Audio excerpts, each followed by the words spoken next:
हम पाकिस्तान को नहीं मानते, सच को जलाए चाहे कोई कुछ भी करे। हम हिंदुस्तानी मुस्लिम है, हम हिंदुस्तानी के सपोर्ट में रहते हैं। कि हम मुस्लिम है, उन्होंने धर्म को पूछ करके आप जो है कलमा सुना, उसके बाद हम छोड़ते हैं, ये सब ढकोसले है। अरे इन आतंकवादियों को मेरा खुला चैलेंज है, अगर आप लड़ना चाहते हो तो हमारे मिलिट्रियों से लड़ो ना। हमारे हिंदुस्तानी मिलिट्रियन उधर है जिनको मारा गया। क्या उन मासूमों का कश्मीर की आजादी से कोई ताल्लुक था? नहीं था। वो कुछ लोग हैं जिनके समझ में नहीं है कि भाई इस्लामिक झंडा अलग है और पाकिस्तानी झंडा अलग है। कुछ लोग ऐसे हैं हमारे में, वो लोगों की वजह से हमारे अच्छे लोगों को आज एक बदनामी की साजिश के तौर पे देखा जा रहा है। अपने मुल्क के लिए इंशाअल्लाह जान दिया हूँ और देते रहूंगा। हिंदू मुस्लिम के बीच में जो डिस्ट्रीब्यूशन चल रहा है सोशल मीडिया पे, वो नहीं होना चाहिए। आतंकियों से लड़ेंगे, जो लड़ेंगे जरूर लड़ेंगे, क्यों नहीं लड़ेंगे। जो हमारे देश का से गद्दारी करेगा उसको तो खत्म करना ही चाहिए ना। पाकिस्तान के हुए किसी भी देश के हो, कोई भी देश के हो, कोई भी जात के हो, उससे हम मतलब नहीं, हमारा मुल्क हमारे लिए पहले।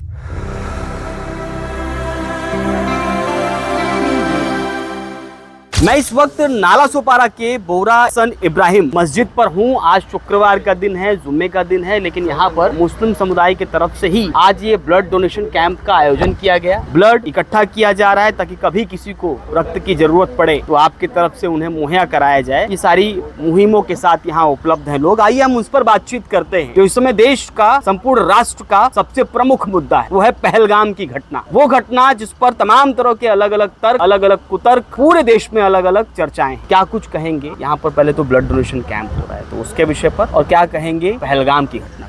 पहलगाम के इसमें तो हम लोग को तो निषेध करते हैं। हम पाकिस्तान को नहीं मानते, सच को जलाए चाहे कोई कुछ भी करे। हम हिंदुस्तानी मुस्लिम है, हम हिंदुस्तानी के सपोर्ट में रहते हैं। कुछ भी मसला रहेगा तो जो घटना हुई वो उसको क्या कैसे? वो तो बहुत गलत हुई। वो जो घटना उन लोगों ने, जो आतंकवादी ने जो किया है, वो बहुत गलत हुआ है। उनको सजा मिलना चाहिए, कड़ी से कड़ी सजा मिलना चाहिए। क्या पैगाम देंगे आप यहाँ भारत के प्रधानमंत्री को? क्या बोलेंगे? हम भारत के प्रधानमंत्री कैसा क्या भारत के प्रधानमंत्री से हम एक ही निषेध रखते हैं, क्या जिन्होंने भी ये सब चीज किया है वो बहुत गलत किया है, उनके ऊपर कड़ी से कड़ी कार्रवाई होनी चाहिए। अच्छा, ब्लड डोनेशन कैंप, आपने रक्तदान किया? हाँ, हमने किया रक्तदान। एक होता है ना कि रक्तदान करने के बाद एक विचार आता है कि हमारे भारत के नागरिक को अगर रक्त की जरूरत पड़ेगी, वो हिंदू मुसलमान नहीं, हम वो रक्त देखता है। हम सिर्फ रक्त, हम एक इंसानियत देखते। क्या कोई भी, चाहे वो कोई भी जात का हो, इंसान मुस्लिम हो चाहे हिंदू हो, हम एक इंसानियत देखते हैं। इंसानियत का धर्म हमारे दिल में है बस। देश का माहौल अभी तो बहुत खराब हो चुका है फिलहाल, तो अभी हम चाहते हैं कि शांति और अमन रहना चाहिए। और पहलगाम का है वो बहुत बुरा हुआ है, हम भी इसके खिलाफ है। आतंक के जो कई हमारे हिंदू साथी, मुसलमान साथी जिनका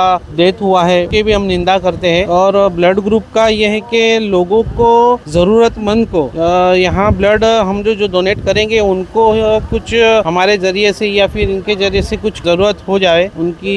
यहाँ पर हिंदू मुसलमान नहीं देखेगा, यहाँ पर सिर्फ देखेगा इंसानियत। यहाँ पे हम इंसानियत ही देखते हैं। और कैसा है, हर किसी को भी जरूरत पड़ सकती है। मुझे लगता है इंसानियत को ही जिंदा रखना चाहिए। इंसानियत को जिंदा रखना चाहिए। छीन हो रही है इंसानियत। पहलगाम की घटना तो कहीं न कहीं बताती है कि इंसानियत को मारा गया है वहाँ पर जो है बहुत बुरा हुआ है, ताकि नहीं होना चाहिए ऐसा। भारत का नागरिक ब्लड देकर इंसानियत को जिंदा रखे। इंसानियत को जिंदा रखे। बस जी क्या कहेंगे? जैसा कि हम आप और हम सब जानते हैं कि पहलगाम में जो आतंकवादियों ने हमला किया, मासूमों पर हमला किया, वो जो है हमला जो है उसकी हम सख्त मजम्मत करते हैं। और हमारे हिंदू भाई, हमारे मुस्लिम भाई जो भी पहलगाम के इस हादसे में शहीद हुए, उनको हम श्रद्धांजलि अर्पण करते हैं। उनके दुख में हम शामिल है। ये होना नहीं चाहिए। हम हिंदुस्तानी है, हम हिंदुस्तानी मुसलमान है, और हम यहाँ पर किसी का, मजहब का कोई भी हम बैर दुश्मनी किसी से नहीं रखते। हमको तो भाईचारा ही सिखाया गया है, हमको भाईचारे से रहना चाहिए। मैं आपको एक बात बताता हूँ कि ये जो आतंकवादी लोग है, ये अपने आप को मुसलमान बताकर काम कर रहे हैं कि हम मुस्लिम है, उन्होंने धर्म को पूछ करके आप जो है कलमा सुना, उसके बाद हम छोड़ते हैं। ये सब ढकोसले है। ये जो है हमारे आप सल्लल्लाहु अलैहि वसल्लम, हमारे जो रसूल सल्लल्लाहु अलैहि वसल्लम है, जो इंसानियत का सबको पैगाम देते हैं, उस जमाने में एक सहाबी थे। वो सहाबी जो है वो बाजार में घोड़े को बेचने लेकर गए। उनकी बेटी की शादी थी, उस बाजार में घोड़े को बेचने गए। वो उस वक्त में जो घोड़ा था वो 5,000 का था। उनकी मजबूरी में वो 2,000 में बेचने गए। दूसरे सहाबी ने उनको पूछा कि ये घोड़ा कितने का है, तो उन्होंने कहा कि 2,000 का है। बोला तुम 5,000 का है, तुम 2,000 में क्यों बेच रहे हो?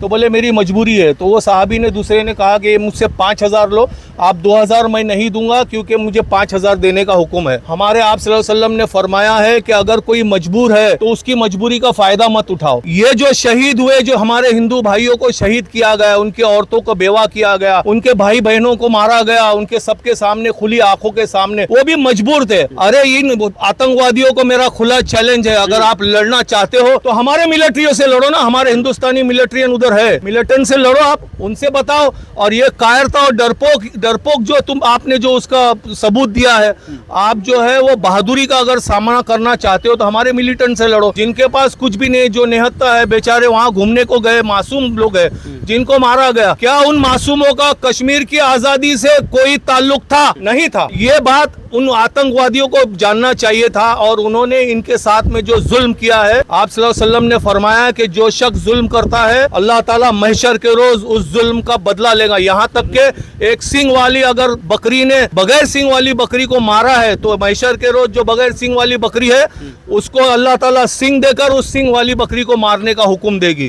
तो हमारा इस्लाम ऐसा है कि जो हमारा पड़ोसी अगर भूखा है तो उसको खाना खिलाना पड़ता है। अगर उसने खाना नहीं खाया और आप खाना खा रहे हो तो आप गुनाहगार हो। हमारा इस्लाम जो है वो अमन का पैगाम देता है। हमारे हिंदुस्तान के सारे मुसलमान हिंदुस्तानियों के साथ में है। मेरी अपील है प्राइम मिनिस्टर हमारे मोदी जी की कि उन्होंने यहाँ पर भाईचारगी का सबूत जो कश्मीर में लोगों ने दिया है, आज कश्मीर में आज भी जुमा के दिन भी वहाँ पर लोगों ने बंद रखा गया ताकि इन आतंकवादियों को, दहशतवादियों को, हमारे महाराष्ट्र के कुछ लोगों को मारा गया है, उनकी औरतें रोती है, वो पूछते, वो लोग रोने से हमारा भी दिल रोता है। हमको ऐसा लगता है कि हमने उनके साथ में कुछ बुरा किया है। ये धर्म का काम नहीं है, ये कर्म। जो इस तरह का अफवाह फैलाया जा रहा है कि अब सामान लेंगे धर्म पूछ कर लेंगे, अगर मुस्लिम तो सामान नहीं लेंगे, और इस तरह की जो भ्रांतियां फैलाई जा रही हैं, बातें कही जा रही हैं, उस पर क्या कहेंगे? ये जो सामान मुस्लिम से मत लो, हिंदुओं से सामान लो, ये लोग जो है अपने दहशतगर्दी को और फैला रहे हैं, उनको जाती दुश्मनी को फैला। उनके जो मंसूबे थे, जो आतंकवादियों ने हिंदू मुस्लिम करने का मंसूबा था उनका,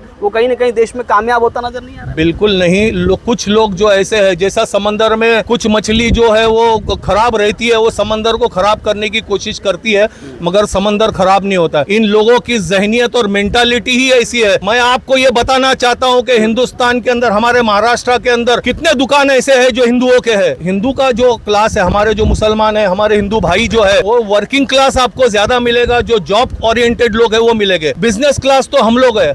हम तो हमारे भाइयों को अभी कोरोना में आप देखो, लोगों को, हमारे करारी वाले हैं, हमारे चिंदे वाले हैं, बहुत सारे लोगों ने, हमारे आमदार हितेंद्र ठाकुर ने भवन पर सामान लाकर डेली 15-15 हजार लोगों को खाना खिलाया। क्या उन्होंने ये पूछा कि ये मुसलमान है कि हिंदू है? हमारे हितेंद्र जी ठाकुर ने ये बोला कि वसई तालुका का एक भी मुसलमान, एक भी हिंदू या हमारा कोई बहुजन विकास आघाड़ी का भूखा नहीं रहेगा। उन्होंने कहा एक भी शख्स भूखा नहीं रहेगा। इसका मतलब ये है कि इंसानियत रहनी चाहिए, इंसानियत को बाकी रखना है।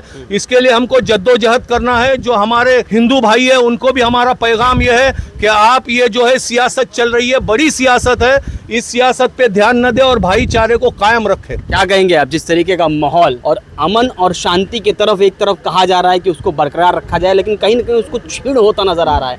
अब पाकिस्तान का झंडे का विरोध होता है तो कुछ लोग सामने आ जाते हैं और कहते हैं कि इसका विरोध मत करो। उस तरह का तनाव जो देश, कई बार 2 वीडियो तो, एक चक्रेश्वर तालाब का और एक वीडियो दीप हाइट के सामने का वायरल हुआ, इन सब प्रकरणों पे आप क्या? अभी जो ये हो रहा है माहौल है आज की तारीख में, झंडे के ऊपर ये चालू है, गैर समझ है, मुस्लिम वो कर रहे हैं, और जो समझदार है वो अच्छे से होता है, पाकिस्तान का अलग होता है, इस्लामिक अलग होता है, और जो वो समझना चाहिए। जिसको समझ नहीं है वो थोड़ा ये मसले मसाइल करते हैं और उसकी वजह से थोड़ा ये चालू है। क्या कहेंगे आप, जिस तरीके से आप बड़े गंभीरता से सारी बातें सुन रहे थे? पहलगाम की जो घटना हुई वो नहीं होनी चाहिए, वो बहुत गलत हुआ है। मेरी नरेंद्र मोदी जी से अपील है कि उनको सख्त से सख्त सजा दी जाए उन आतंकवादियों को। और दूसरा जो यहाँ पर जो झंडे के बारे में जो हो रहा है, वो कुछ लोग है जिनके समझ में नहीं है कि भाई इस्लामिक झंडा अलग है और पाकिस्तानी झंडा अलग है, तो उस पे जरा समझ के ये किया जाए।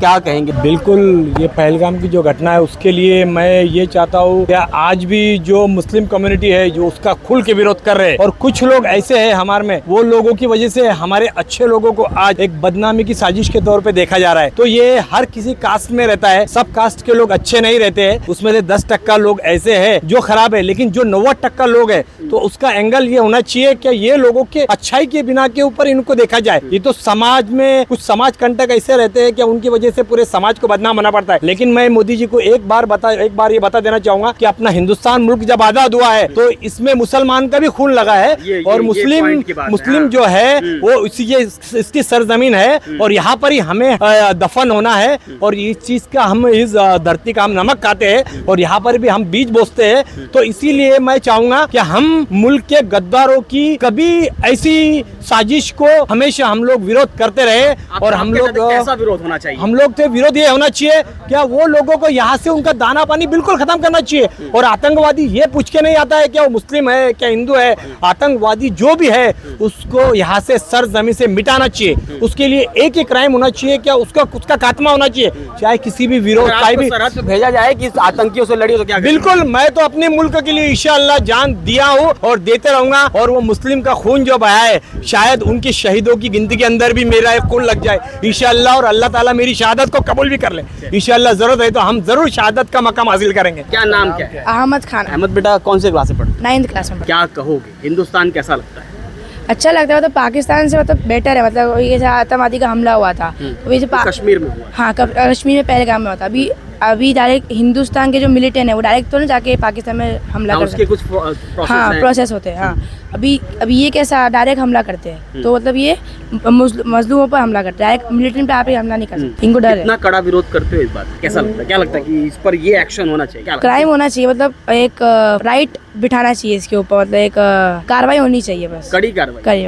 अच्छा, देश में एक होता है ना कि आप देख रहे हो कि इस तरह का माहौल होना चाहिए, सब कोई शांति से रहे, सब कोई एक मोहब्बत के साथ रहे, तो ऐसा कुछ देखने में लगता है कि नहीं ये नहीं होना चाहिए, देश में ये होना चाहिए? हाँ, मतलब डिस्ट्रीब्यूशन नहीं होना चाहिए, मतलब हिंदू मुस्लिम के बीच में जो डिस्ट्रीब्यूशन चल रहा है सोशल मीडिया पे वो नहीं होना चाहिए, सब एक साथ मिलकर जुल के रहना चाहिए। चलिए, आपका क्या कहना है देश के प्रति? क्या देश के प्रति ये है कि हम सब अगर मिलकर भेज दिया है सरहद पर आतंकियों से मुठभेड़ करने के लिए तो क्या करेंगे? क्यों नहीं करेंगे हम देश के लिए कुछ भी कर सकते हैं, हमारे देश के लिए, हमारे देश जाएंगे के आप? जरूर जाएंगे, क्यों नहीं जाएंगे? अरे जरूर उठाएंगे, भारत सरकार कहती है कि अरे जाइए, उठाएंगे हम, हमारे देश के लिए कुछ भी कर सकते हैं, हम कुर्बान हो सकते हैं हमारे देश के आतंकियों से लिए। लड़ेंगे, जो लड़ेंगे, जरूर लड़ेंगे, क्यों नहीं लड़ेंगे? जो हमारे देश का से गद्दारी करेगा उसको तो खत्म करना ही चाहिए ना। पाकिस्तान के हुए तो किसी भी देश के हो, कोई भी देश के हो, कोई भी जात के हो, उससे हम मतलब नहीं, हमारा मुल्क हमारे लिए पहले। तो यहाँ पर आप देख सकते हैं, यहाँ पर तमाम लोग अपनी मुल्क की बात कर रहे हैं, और मुल्क है हिंदुस्तान। क्या नाम है आपका? दिलशाद शेख। दिलशाद जी, भारत राष्ट्र के लिए क्या? देखिए, आजकल जो माहौल चल रहा है हिंदू मुसलमान का, आज हमने ब्लड डोनेट का यहाँ पे जो कैंप लगाया हुआ है, तो इसमें जो है हम लोग ये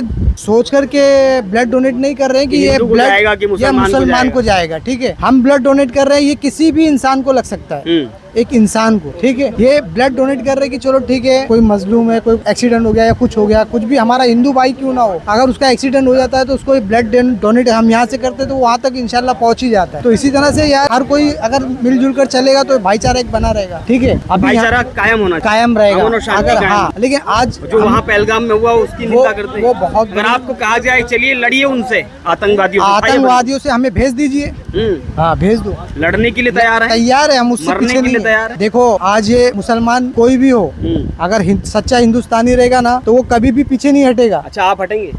क्यों हटेंगे? बिल्कुल नहीं हटेंगे, बिल्कुल नहीं हटेंगे, कुछ भी हो, आप भेज के देख लो। अच्छा, हाँ, पहले आगे रहेंगे। तो ये देश के वो नागरिक हैं जो हिंदुस्तानी हैं, जो भारत के नागरिक हैं, उनका साफ तौर पे कहना है कि अगर आतंकियों से मुठभेड़ करने की बात आएगी, इस देश की रक्षा करने की बात आएगी, तो ये भी पीछे नहीं रहेंगे। जब ये पीछे नहीं रहेंगे तो ये भेदभाव क्यों? खैर, फिलहाल इस पूरे माहौल के बीच में हिंदू मुसलमान दूर, भारत की इंसानियत आगे, और इंसानियत आगे के साथ में एक बात साफ तौर पर कि राष्ट्र पर जब आँच आएगी तो कोई पीछे नहीं रहेगा। पहलगाम की घटना का ये भी कड़ा विरोध करते हैं और ये चाहते हैं कि भारत के प्रधानमंत्री कोई बड़ा एक्शन ले। खासकर उस बच्चे ने जब कहा कि बड़ा एक्शन लेने के साथ उन्हें सबक सिखाना चाहिए। अब देखना ये होगा कि आने वाले समय भारत का माहौल कैसा रहता है और आने वाले समय में भारत के प्रधानमंत्री कब उस 26 का बदला लेते हैं। आज के लिए धन्यवाद।